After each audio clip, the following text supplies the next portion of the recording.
Antara hidup kita ni semakin bertambah usia, Allah bagi signal yang banyak. Rambut mula putih, muka kita, dua yang tak ada ubat kan, mati dengan tua.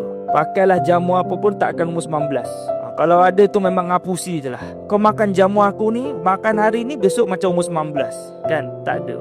Tua tak ada ubat. Ya? Walaupun nampak lawak tapi barang tetap dalam barang lama. Dosa ni sebanyak mana pun Allah Ta'ala akan ampunkan kita. Walaupun sebanyak langit dengan bumi, jangan takut. Allah Ta'ala tu maha pengampun. Kadang-kadang, ya Allah, sesiapa yang tertipu dengan iblis dan setan, macam mana bentuk tipuan? Tipu setan kata, Allah tak payah taubat lah, dosa kau banyak.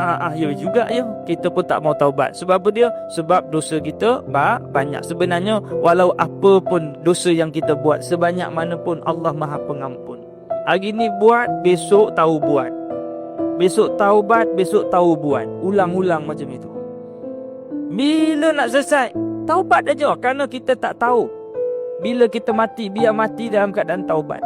Daripada, sebab apa tangguh taubat? Sebab kita nak buat lagi. Nantilah dulu set nom kok, baru 60, yang 90 jadi Perdana Menteri boleh kok. Kita ada satu sikap dalam hati kita yang bercita-cita umur panjang. Kenapa dia? Kerana berapa ramai yang sangka esok hidup lagi, tapi rupanya hari ini dah dalam kubur.